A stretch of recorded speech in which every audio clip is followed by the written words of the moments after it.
ये कौन सा तरीका आपका कि हमको भाई क्या नाम है, ये नाम कर देंगे वो नाम कर देंगे, ये कोई तरीका होता है वोट मांगने का? पहले आप विकास कीजिए, उसके बाद नाम चेंज कीजिए। कौन रोका आपको? निरहुआ उसी में फिल्म इंडस्ट्री से है, फिर क्या नाम है पवन सिंह है, सब तो हैं। तो वो नचनिया नहीं, आज खेसारी लाल यादव को टिकट मिला, नचनिया हो गया। आरजेडी से भी मेरे कुछ सवाल है, क्या मुस्लिम हमेशा वोट देता रहे? आज भी 3% जो ये क्या नाम है निषाद समाज है, उसमें से मात्र 1% भी निषाद समाज वोट नहीं करेगा इसको, आरजेडी को। लेकिन वो मुख्यमंत्री बनने के लिए अभी से तैयार हैं। मुस्लिमों की क़यादत अगर हिंदुस्तान में कोई कर सकता तो वैसे ही कर सकता। ये भी हिंदुओं को ये दिखाने के लिए कि हम सिर्फ हिंदू का वोट लेना चाहते हैं, एक भी मुस्लिम कैंडिडेट नहीं उतारती है। यही बीजेपी जब सत्ता में नहीं थी 2014 से पहले, तो हर स्टेट में मुस्लिम कैंडिडेट उतारती। क्या नाम हुआ भैया? मेरा नाम मोहम्मद इरफान हुआ। बताइए। मैं एजुकेशन के बारे में पूछना चाहता हूँ। जब 2008 में जब अलीनगर विधानसभा बेनीपुर से काट के जब इसको स्थापित किया गया परिसीमन के बाद, उसके बाद आज तक यहाँ एक भी डिग्री कॉलेज नहीं बनाया गया।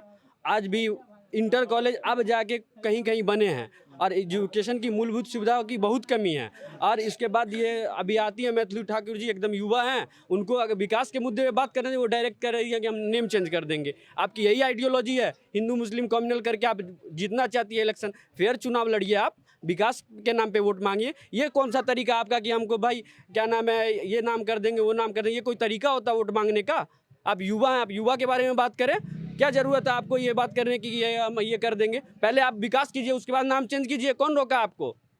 आप तो ऐसे ही आए कि हम आदर्श नगर कर देंगे, आपको जो करना कीजिए, लेकिन पहले विकास तो कीजिए। एक मेडिकल कॉलेज तो आप नहीं बनवा पाएंगे। आप जीतेंगे इलेक्शन में, उसके बाद भाग जाएंगे शो करने के लिए।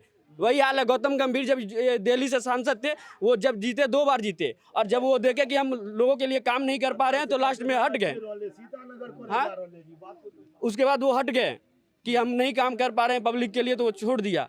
और बीजेपी ने उसका टिकट का, राम कृपाल यादव क्या कहते हैं कि हर घर में तेजस्वी कह रहे हैं एक लोग को नौकरी देंगे। अरे राम कृपाल यादव जी, आप ये चीज़ मोदी से पूछिए ना, हर व्यक्ति को 15 लाख रुपया मिला।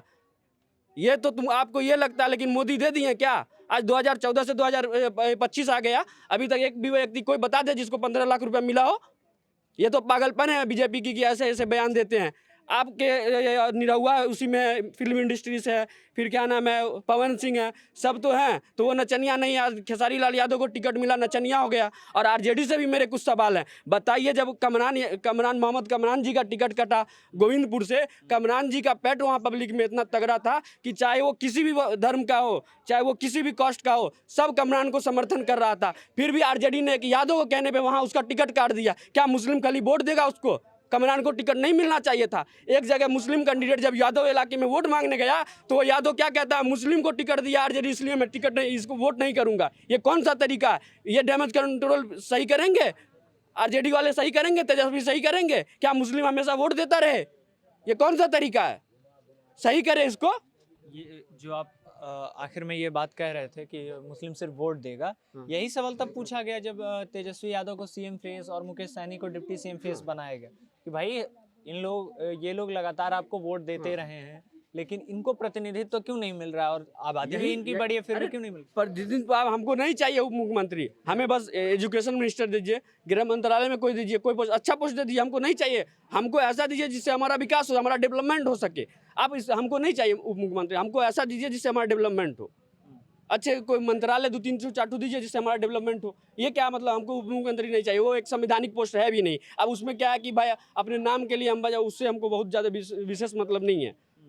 लेकिन कोई ऐसा पोस्ट दीजिए जिससे काम हो सके। और आप जो ये कह रहे हैं कि हम मुस्लिम का, अब 3% है, आज भी 3% जो ये क्या नाम है निषाद समाज है, उसमें से मात्र 1% भी निषाद समाज वोट नहीं करेगा इसको, आरजेडी को। लेकिन वो उप मुख्यमंत्री बनने के लिए अभी से तैयार हैं। और लेकिन मुस्लिम अगर दे रहे हैं तो उसमें लगभग 80% मुस्लिम आरजेडी को लगभग देंगे। फिर भी आज उसको क्यों नहीं बना रहे आप? हमेशा 2005 की बात कीजिए, रामविलास पासवान जब 29 सीट जीत के आए, उन्होंने क्या कहा कि हम मुस्लिम मुख्यमंत्री बनाना चाहते हैं, लालू यादव को समर्थन करने। लालू यादव ने सरकार नहीं बनाई कि मुस्लिम मुख्यमंत्री बन जाएगा, और वो चला गया दूसरे एनडीए के तरफ चला गया। उसी टाइम ने चेंज हुई सत्ता पूरी। आज पूरी दिन क्या सत्ता, आज बीजेपी अगर यहाँ काबिज है 2005 से, अगर नीतीश जी मुख्यमंत्री हैं, तो इसमें बहुत बड़ा लालू यादव का हाथ भी रहा, क्योंकि उन्होंने इनको मुस्लिम मुख्यमंत्री नहीं बनने दिया। इसमें एक करेक्शन है, 2005 वाली जो बात कर रहे हैं, तो फरवरी मार्च के महीने में चुनाव हुआ था और किसी को पूर्ण बहुमत नहीं मिली थी। 29 सीटें लोजपा जीत कर आई थी, हाईएस्ट सीट थी वो, जब लोजपा सबसे ज़्यादा कभी जीती थी वो 29 सीट थी। रामविलास पासवान की यह डिमांड थी कि भाई एक मुस्लिम मुख्यमंत्री बनाइए तो मैं सपोर्ट करूंगा, लेकिन वो आरजेडी की तरफ नहीं जा रहे थे, वो एनडीए को सपोर्ट करना चाहते थे और एनडीए इस पक्ष में नहीं थी कि हम मुस्लिम सीएम बनाएंगे। उस बार विधानसभा भंग की गई, किसी की सरकार नहीं बनी। फिर अक्टूबर नवंबर में दोबारा चुनाव होता है और एनडीए जीत कर आती है और नीतीश कुमार मुख्यमंत्री बनते हैं। हाँ, ये कहानी थी उस समय। थोड़ा सा आप युवा हैं, मुझे बताइए अलीनगर में आपके लिए क्या मुद्दा है जिसको देख के युवा वोट करेगा? अलीनगर में तो मेन मुद्दा होगा कि डेवलपमेंट का। मैथिली ठाकुर जी युवा थी, लेकिन उन्होंने तो साफ साफ कम्युनलाइज करने का कोशिश किया। इससे उनका लगता है उसकी ज़मीनी पकड़ ऐसे ही ढीली है। अगर उनकी ज़मीनी पकड़ मजबूत होती तो वो नाम बदलने उदलने की बात नहीं करते, वो डेवलपमेंट की बात करते। इसलिए मैथिली ठाकुर कमज़ोर है। यहाँ से जीतेंगे विनोद मिश्रा ही और 10,000 प्लस वोटों से जीतेंगे, ये पूरी चांसेज है अगर कम्युनल नहीं कर पाए तो। एक मेरा ये सवाल है आपसे, एक नेता हैं असदुद्दीन ओवैसी, वो सीमांचल में लगातार आ रहे हैं, रैलियां कर रहे हैं और वो कह रहे हैं कि हम दावेदारी कर रहे हैं उस समाज की, है ना, प्रतिनिधित्व के मामले में। आपको कैसे लगते हैं ओवैसी? बहुत अच्छे नेता हैं। मुस्लिमों की क़यादत अगर हिंदुस्तान में कोई कर सकता तो वैसे ही कर सकता है। ये इससे भी अंदाज़ा लगा से जो आजम खान है, यूपी में काफ़ी टाइम से वो राजनीति में रहे हैं और वो मंत्री भी रहे हैं और सांसद भी रहे हैं। उन्होंने साफ शब्दों में कह दिया कि आजम खान ने से यही चीज़ वाइट लिया गया उनसे, किसी न्यूज़ चैनल न्यूज़ 24 वाले ने शब्द लिया था, तो उन्होंने साफ शब्दों में कह दिया कि मैं ओवैसी को बी टीम नहीं मानता। वो एक अच्छे पॉलिटिकल से हमसे सीनियर है, काफ़ी टाइम से जीतते आ रहे हैं। अगर वो बीजेपी की बी टीम होती तो वो सभी सीट पे लड़ती। क्या आज यहाँ से अगर कैंडिडेट अगर MIM देती तो क्या वो 20,000 25,000 वोट लाने में 100% कामयाब होती? अच्छा। जो रुझान है पब्लिकों का, और ये इनको गठबंधन में नहीं लेने की वजह से बहुत से मुस्लिम खफा हैं आरजेडी से। अच्छा, ऐसा आपको लगता है कि वो नाराज है? बहुत नाराज है। ओवैसी जी की पार्टी की ओर से तो लगातार चिट्ठी लिखी जा रही थी कि हमें गठबंधन में पूरी की गई, लेकिन आप नहीं ले रहे। आप 3% वाले को ले रहे हैं जिसका आपको 1% वोट नहीं मिलना। लेकिन यही इसीलिए उनको नहीं लिए कि भाई वो मुस्लिम। अब वो हवाला दे रहे हैं कि आप जैसे बारिक सिद्दीकी साहब ही कह रहे हैं एक मंच से कि ढोल बजा के कह रहे हैं कि अब भाई अब तुम्हारे दरवाजे गया तो क्या करे, शांति से तुम नहीं सुन रहे, ढोल बजा के तुमको सुनाया, क्या दिक्कत है इसमें? बिहार में आपको कोई नेता दिखता है जो आपको लगे कि मुस्लिम समाज के लिए काम कर रहा है, आपकी नुमाइंदगी कर रहे हैं वो? बिहार में तो एक अभी देखिएगा तो मुस्लिम समाज के लिए थोड़ा सा बात उठाते हैं, तो क्या नाम है ये अख्तरुल इमान साहब भी थोड़ा उठाते हैं यहाँ।